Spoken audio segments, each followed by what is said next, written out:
আশা করি সবাই ভালো আছেন। তো বন্ধুরা, এখন যে বিষয়টা নিয়ে আমি কথা বলবো, তো সেটা হলো সাকিব খানের বরবাদ সিনেমা করে ফেললো একটা অবিশ্বাস্য রেকর্ড। কী রেকর্ড সেটা? সেটা হচ্ছে 3 দিনে প্রথম কোনো বাংলা ছবি 3 দিনে 13 কোটি প্লাস কালেকশন করলো। এবং কেন বলছি 13 কোটি প্লাস কালেকশন করলো সেই বিষয় নিয়ে তো আলোচনা করবোই। তো তার আগে আপনাদেরকে একটাই কথা বলবো, আপনারা যদি চ্যানেলটা নতুন হয়ে থাকেন অবশ্যই আপনারা চ্যানেলটা সাবস্ক্রাইব করে নেবেন। আর যদি আপনাদের ভিডিওটি ভালো লেগে থাকে অবশ্যই আপনারা লাইক কমেন্ট শেয়ার করতে ভুলবেন না। তো সাকিব খানের এই যে বরবাদ সিনেমাটা, এটা কিন্তু সত্যি যত সময় যায় না, ছবির কালেকশন প্রথম 2-1 দিন ভালো হয়, তারপর আস্তে আস্তে কালেকশনটা কমে। তো বরবাদ ছবিটা হচ্ছে এমন একটা ছবি হয়েছে যে ছবিটার কালেকশন যত সময় যাচ্ছে আরও এগোচ্ছে। এবং বাংলা ছবির কালেকশন কোটিতে হচ্ছে, এটা সত্যি কথা বলছি, দেখা যায় না একমাত্র সাকিব খান ছাড়া। এবং সেটা আবারও প্রমাণিত, বাংলাদেশের সব থেকে জনপ্রিয় মেগাস্টার সুপারস্টার যাই বলি না কেন সেটা কম পড়ে যাবে, সেটা হচ্ছে সাকিব খান।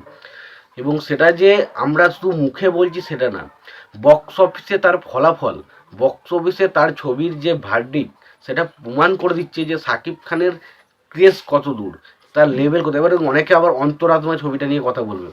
দেখুন, অন্তরাত্মা ছবিটা নিয়ে যদি কথা বলি, দেখুন একটাই কথা বলতে চাই, অন্তরাত্মা ছবির যে আজকে দুর্ব্যবহার বা দুরবস্থা, তার পেছনে প্রধান কারণ হচ্ছে তাদের মেকার্সরাই। তারা যখন জানছে যে সাকিব খানের একটা ছবি আসছে বরবাদ, যেটা নিয়ে প্রচুর হাইপ রয়েছে, তারপরেও তারা জোর করে অন্তরাত্মা সিনেমাটাকে সেই টাইমে আনতে চেয়েছে। এটা তাদের গাফিলতি, এবং তাদের গাফিলতিটা তাদেরকেই ভুগতে হচ্ছে। তো বরবাদ এই সিনেমাটা প্রথম দুদিনে কালেকশন করেছিল 8,33,00,000 টাকা মতো, 8,33,00,000 টাকা মতো কালেকশন করেছিল। এবং ডে 4-এ যা গ্রোথ দেখতে পেয়েছি তাতে মোটামুটি আন্দাজ করা যায় ছবিটা 4.5 কোটির উপরে কিন্তু কালেকশন করেছে।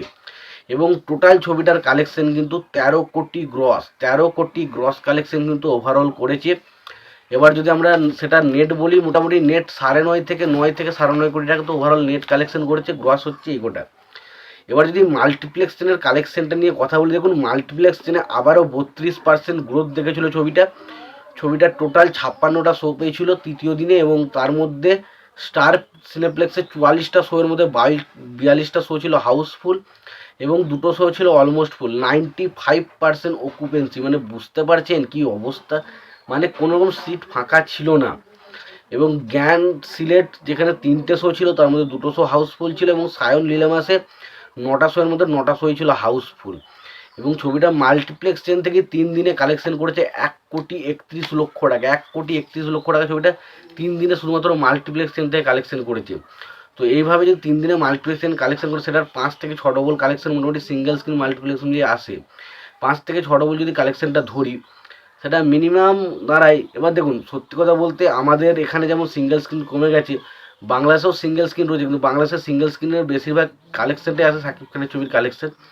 তো ছবিটা মারাত্মক কালেকশন করেছে, ছবিটা 13 কোটি, 3 দিনে 13 কোটি কালেকশন, সত্যি অবিশ্বাস্য, যেটা কল্পনার বাইরে। তো তোমাদের এই কালেকশনটা নিয়ে কি মতামত রয়েছে তোমরা অবশ্যই জানিও। ভিডিওটি ভালো লেগে থাকলে লাইক কমেন্ট শেয়ার করে দিও। চ্যানেলটা নতুন হয়ে থাকলে অবশ্যই তোমরা চ্যানেলটা সাবস্ক্রাইব করে নিও, পাশে বেল আইকনটা অবশ্যই প্রেস করে দিও। ভালো থেকো, সুস্থ থেকো, দেখা হচ্ছে পরের ভিডিওতে।